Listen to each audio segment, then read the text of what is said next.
बड़ी खबर के साथ शुरुआत करेंगे जो कि उत्तरकाशी से जुड़ी हुई है, क्योंकि धराली में आज बादल फटने के बाद सबसे बड़ा संकट है राहत और बचाव का, क्योंकि मौसम लगातार खराब है, बारिश वहां पर हो रही है।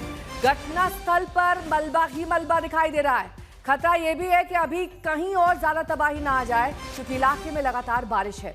इस बीच बड़ी खबर आपको बता दें, हादसे में आर्मी कैंप भी चपेट में आ गया है। कई जवानों के लापता होने की खबर भी आ रही है, यानी कि हर्षिल में सेना कैंप को भी भारी नुकसान हुआ है।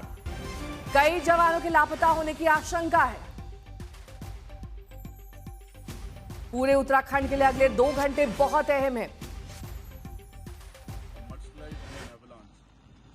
Village Tharali, which is around 4 kilometers north of Harsil, along the Gangotri axis. Indian Army column, being the closest in Harsil camp, was the first to respond and reach the location within 10 minutes of the incident. Rescue operations are underway. Until now, around 20 people have been rescued, of which those who are injured are receiving treatment in the battalion MI room. Unfortunately, sometime after that, the mudslide and cloudburst also struck the Indian Army camp and portion of our rescue columns.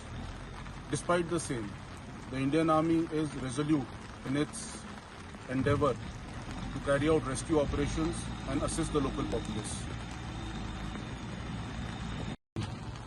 Today, at about 13:45 hours, a mudslide and an avalanche struck village Tharali, which is around 4 kilometers north of Harsil, along the Gangotri axis.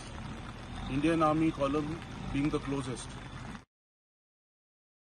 Manjeet देगी मेरे सहयोगी इस वक्त तमाम जानकारी के साथ जुड़ रहे हैं। मंजीत, इस वक्त सबसे अहम ये जानना है कि रेस्क्यू ऑपरेशन किस तरीके से चलाए जा रहे हैं, और क्योंकि आपके जो आर्मी में सूत्र हैं वो क्या कह रहे हैं, जो बेस कैंप था या फिर जो कैंप था वहां पर कितने जवान लापता हैं, कितनों का रेस्क्यू किया गया है, जो सिविलियंस हैं कितने अस्पताल में हैं और कितने के मारे जाने की खबर, ये नंबर्स बहुत इंपॉर्टेंट है।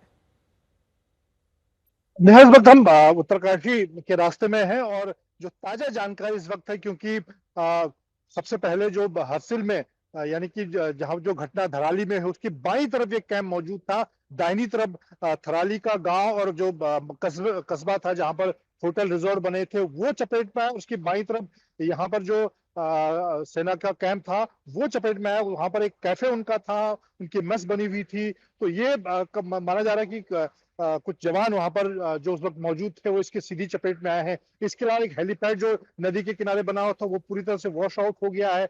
शुरुआती, क्योंकि सबसे नजदीक पर वहां पर सेना की जो 14 राजरिफ की यूनिट थी उसके जवान और पहुंचे थे, क्योंकि वो खुद भी उसकी चपेट में आए। और जैसा कि उनकी जो जानकारी दी जा रही है, शुरुआती जब सेना के जवान पहुंचे थे 20-25 लोगों को बचाया गया है, लेकिन अभी जो आंकड़े हैं वो काफी बड़े हैं, क्योंकि ये कहा जा रहा है कि अगर खाली धराली एरिया की बात की जाए, उस कस्बे की बात की जाए, तो 100 अगर जो यात्री हैं उसके अलावा 100 स्थानीय लोगों को मिलाकर 200-250 लोग घटना के वक्त उस इलाके में मौजूद थे। और सेना के कैंप की बात करें तो सेना के 15-20 से ज्यादा भी जवान उस कैंप में हो सकते हैं। उसके अलावा क्योंकि सेना की पूरी यूनिट हर्सिल में मौजूद है जो उसके साथ ही लगे हुए एरिया में है। हालांकि अभी सेना की तरफ से इस बात की पुख्ता जानकारी नहीं दी गई कि कितने जवान सीधे इसकी चपेट में आए हैं, लेकिन आर्मी का जो कैंप और जो हेलीपैड था वो पूरी तरह से वॉश आउट वहां पर हो गया है। अभी सबसे बड़ी चुनौती यह है कि उत्तरकाशी जो स्थानीय प्रशासन, जो एनडीआरएफ एसडीआरएफ की टीमें हैं वो भी करीब 7-8 किलोमीटर जो एक जगह है लैंडस्लाइड है वहां पर फंसे हुए हैं। तो क्योंकि मल्टीपल लोकेशन पे लैंडस्लाइड हुई है, इसकी वजह से राहत और बचाव कार्य में भी नया चुनौतियां आ रही हैं।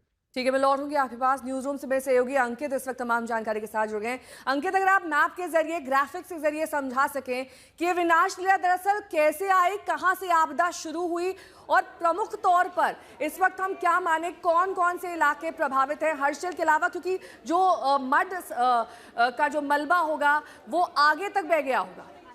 नेहा, जितने भी हमने अब तक ग्राउंड रिपोर्टिंग से जो जानकारी इकट्ठा की है, ऑफिशियल वर्जन सुने हैं, उसके आधार पे ये एक नक्शा है जो समझ में आता है। जो सबसे पहली तस्वीर जो आपने देखी होगी, दर्शकों ने देखी होगी, जो बहुत तेजी से एक तरह से मडस्लाइड होता है, वो इस इलाके से, और यहाँ पे धराली है, ये इस इलाके से आता है। लेकिन अभी मंजीत को सुना आपने, हर्षिल आर्मी कैंप और वहाँ का जो हेलीपैड है उसको नुकसान पहुंचा है। धराली से करीब 4 किलोमीटर दूर हर्षिल आर्मी कैंप इस तरफ है।